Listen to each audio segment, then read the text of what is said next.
Shalom à tous, ravi de vous retrouver pour cette vidéo sur notre chaîne. Je suis accompagné dans ce lieu singulier avec Olivier Melnick qui nous vient des États-Unis. Tu peux te présenter brièvement? Ben oui, Olivier Melnick, né en France, de famille juive. J'habite aux États-Unis depuis 1985. J'habite avec ma femme dans la région de Dallas et je suis le directeur du ministère Shalom in Messiah aux États-Unis. Merci. Alors, on se trouve dans un lieu un peu particulier. C'est pas dans mon bureau, mais comme vous pouvez le voir au-dessus de nos têtes, vous avez le terme Chambon-sur-Lignon, le Chambon-sur-Lignon, en Haute-Loire, en France. Alors, ce nom peut vous être familier ou au contraire peut-être assez mystérieux, inconnu.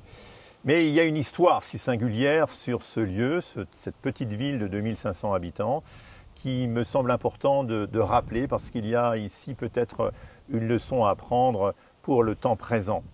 Alors Olivier, nous qui avons visité un peu le musée hier soir, tu peux nous dire quelques mots sur ce lieu si singulier qui a eu une histoire si forte durant la Seconde Guerre mondiale? Oui, alors moi, il y a longtemps que je voulais venir visiter ce petit village de Chambon-sur-Lignon puisque j'ai lu plusieurs livres sur ce qui s'y est passé et des témoignages et des vidéos. Et quelque chose de vraiment unique s'est passé dans ce petit village qui ne paye pas de mine, vraiment, hein, en plein milieu de l'Auvergne, loin de tout, loin des grandes villes, à peu près à 150 km au sud-ouest de Vichy. Hein. Oui, 150-200 km. 150-200 km. Donc Vichy, c'était le gouvernement du maréchal Pétain qui n'était pas favorable aux Juifs, on va dire comme ça, qui a aidé les nazis à déporter beaucoup de Juifs de France. Donc l'un était mon grand-père, Maurice Wenzweg, qui est mort à Auschwitz. Il y a dans ce petit village de Le Chambon-sur-Lignon, c'est un village où beaucoup des villageois étaient des descendants d'un groupe qu'on appelle les Huguenots. Comment tu décris les Huguenots? Alors les Huguenots, c'est bien sûr des chrétiens qui sont venus à la foi à l'issue de la prédication durant le temps de la Réforme au XVIe siècle et qui ont vécu en tant que minorité persécutée à l'époque par les rois de France et qui ont cultivé quelque part ce sentiment il faut être solidaire entre minorités persécutées. Et c'est peut-être une des raisons qui a motivé certainement les protestants qui vivaient dans cette région pour avoir une attention particulière auprès des minorités persécutées durant la Seconde Guerre mondiale et notamment les Juifs. Alors, la question qui peut se poser, c'est comment est née un peu cette idée de venir risquer sa vie en quelque sorte pour protéger les Juifs dans cette région durant les années 40 à 44, 45, 44 plutôt. Alors, qu'est-ce qui a finalement motivé ces gens-là? Eh ben, je crois que la personne une des plus importantes de cette histoire, c'est le pasteur du village, André Trocmé, André et Magda Trocmé, qui d'ailleurs ont leur arbre à Yad Vashem, à Jérusalem, au musée de la mémoire de la Shoah, où à l'époque, dans les années 50, des arbres étaient plantés pour commémorer les actes des justes parmi les nations, dont Pasteur Trocmé et sa femme font partie.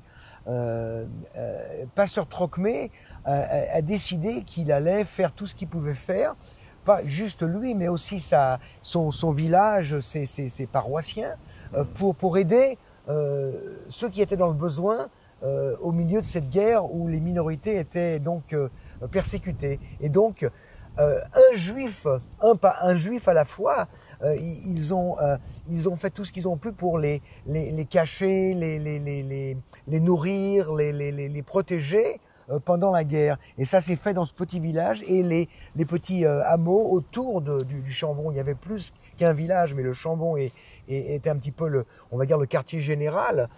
Et ce qui m'a toujours impressionné, c'est que il n'était pas vraiment très organisé. Il y avait pas une grosse organisation avec des meetings,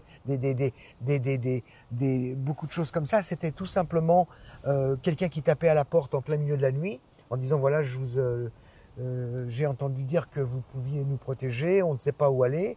Et ça partait de là. Et le lendemain, il parlait à son église. Alors, je crois que ce qui est remarquable, c'est que finalement, ces pasteurs, il y avait que Pasteur Trocmé, il y en avait d'autres aussi, qui ont eu à cœur, en entendant que finalement le gouvernement de Vichy emboîtait le pas des nazis pour déporter les Juifs, ils se sont dit, ce n'est pas l'Évangile, ça. L'Évangile nous invite à aimer notre prochain et aimer le peuple juif en particulier, dont est issu notre Seigneur. Et je crois que quelque part, il y a eu cette prise de conscience qu'il nous faut aller je dirais en opposition avec ce que le gouvernement à cette époque-là se voulait faire. Et donc ils ont prêché dans leurs églises. Ce n'est pas l'affaire juste des pasteurs, c'est l'affaire finalement de toute la communauté. Ils ont prêché dans les différentes paroisses qui étaient ici et là dispersées dans cette région, et les chrétiens se sont mobilisés. Se sont mobilisés non seulement en souvenir de ce qu'on a évoqué tout à l'heure, de l'histoire de leurs ancêtres huguenots, mais aussi parce qu'ils étaient convaincus que l'Évangile les invitait à le faire. Et que finalement, ils pouvaient risquer leur vie, parce qu'il ne faut pas se mentir, il y en a certains qui ont été parfois arrêtés et déportés, et même certains sont morts, à cause finalement de leur démarche vis-à-vis de ces réfugiés et de ces juifs qu'ils avaient protégés. Donc je crois que c'est important de prendre conscience de cela, parce que la génération des années 40, elle n'est plus là évidemment, hein, ça fait 80 ans, hein, donc ils ne sont plus là. Et ce n'est pas ici, juste au Chambon-sur-Lignon aujourd'hui, qu'il conviendrait de protéger les juifs. Il y a 1 demi-million de juifs en France aujourd'hui, et la situation des juifs aujourd'hui en 2025 est particulièrement préoccupante, et elle, d'une certaine façon, ressemble beaucoup à ce qui prévalait dans les années 30 et bien sûr 40, avec cette persécution des Juifs, cette hostilité, cette haine des Juifs que l'on retrouve dans notre société aujourd'hui. Alors la question qui se pose, et je te la pose à toi aussi Olivier, c'est va-t-on trouver aujourd'hui une génération de croyants, de chrétiens, prêts à risquer sa vie peut-être, d'une certaine manière, pour soutenir, accompagner, protéger les Juifs dans notre pays. Parce que, comme je dis souvent, il n'y a pas que les Juifs. Bien sûr, aujourd'hui, il y a un État d'Israël, contrairement à les années 40. Beaucoup de Juifs vont partir. Ce n'est pas une promesse, ce n'est pas même une prophétie, oui, d'une certaine manière, mais on peut dire, aujourd'hui, beaucoup de Juifs ont la capacité, et beaucoup de Juifs de France, malheureusement, d'une certaine manière en tout cas, vont devoir quitter ce pays pour partir en Israël. Mais il y a ceux qui partiront, et il y a ceux qui ne peuvent pas partir, pour toutes sortes de raisons. Et pour ces Juifs-là, il y aura certainement une démarche active à avoir pour accompagner et protéger. Alors, qu'est-ce qui peut conduire aujourd'hui, la génération d'aujourd'hui, à, peut-être à l'instar de celle des années 40, avoir cette démarche, un changement de posture finalement vis-à-vis des Juifs en 2025. Olivier. Comment tu dis en français bystander? Se tenir aux côtés, bystander. Se tenir aux côtés, parce qu'il y a eu pendant la guerre beaucoup de gens qui n'ont rien fait, qui se sont tenus de côté, qui ont regardé de l'autre côté, qui n'ont pas fait attention quand les Juifs étaient pris dans leur maison, quand les Juifs étaient mis dans les trains, emmenés vers les camps de concentration, comme mon grand-père qui lui a été assassiné à Auschwitz en 1942, le père de ma mère. Il y a beaucoup de gens qui n'ont rien fait, qui se sont, pour beaucoup de raisons, ils se sont dit je ne peux pas, je suis tout seul, je dois protéger ma famille, j'ai trop peur, qu'est-ce qui va se passer si je me fais prendre? Donc ils n'ont rien fait.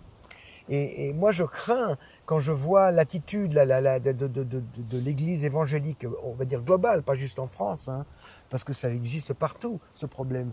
Je crains qu'il y ait beaucoup de chrétiens aujourd'hui qui se retrouvent dans cette situation où j'ai peur qu'ils ne fassent pas grand-chose, qu'ils regardent de l'autre côté, qu'ils disent « Ah, je veux pas me mêler, c'est pas mon problème ». Mais il y aura quand même, il y en a toujours eu, et ça continuera, il y aura toujours ceux qui risqueront leur vie, qui risqueront leur bien, leur famille pour aider autrui. Et c'est à ces gens-là, à ces chrétiens-là que nous nous adressons aujourd'hui. Ceux qui sont prêts à faire une différence. Ceux qui sont prêts à dire, voilà, moi, je veux aider les Juifs. Parce que Après tout, quand on regarde la Bible, c'est les Juifs qui nous ont donné la Bible. C'est les Juifs qui ont apporté le Messie. Le Messie, dans son humanité, est un homme juif. Donc, il y a une dette que les chrétiens ont envers le peuple juif. Et j'espère, tu disais tout à l'heure, tu me posais la question, y aura-t-il une nouvelle génération pour aider ça s'avère pas très très positif en ce moment parce qu'il y a beaucoup de gens qui se tournent contre Israël, mais j'ai quand même la foi et l'espoir qu'il y aura des chrétiens qui feront quelque chose, malgré que quand on voit les résultats des sondages, comme je te disais récemment, il y a un sondage aux États-Unis qui a été fait par la Ligue anti-défamatoire, ADL, Anti-Defamation League, qui dit que 46% de tous les adultes au niveau global ont des pensées ou des mots antisémites. 46%. Et ça me rappelle cette prophétie dans Zacharie 12.3 qui dit que à un certain moment des temps de la fin, le monde entier se tournera contre Jérusalem. Et nous sommes à 50% presque. Donc c'est une prophétie qui, à mon avis, est en train de se dérouler devant nous. Alors c'est sûr que la bataille de la communication aujourd'hui à l'échelle mondiale, elle n'est pas en faveur d'Israël. Il y a beaucoup de mensonges, beaucoup de fake news, de choses qui vont à l'encontre d'un soutien normal, je dirais, ou logique à l'égard d'Israël. C'est aujourd'hui qu'on retrouve une inversion des valeurs, pas seulement d'ailleurs en ce qui concerne Israël, mais pour beaucoup d'autres sujets aussi. Et la question qui me taraude un peu quelque part, c'est de voir aussi que finalement dans le monde chrétien aujourd'hui, et notamment en France, le soutien à l'égard d'Israël et d'une manière indirecte à l'égard du peuple juif dans notre pays s'érode. Et les chrétiens ont plus peut-être tendance à regarder ailleurs.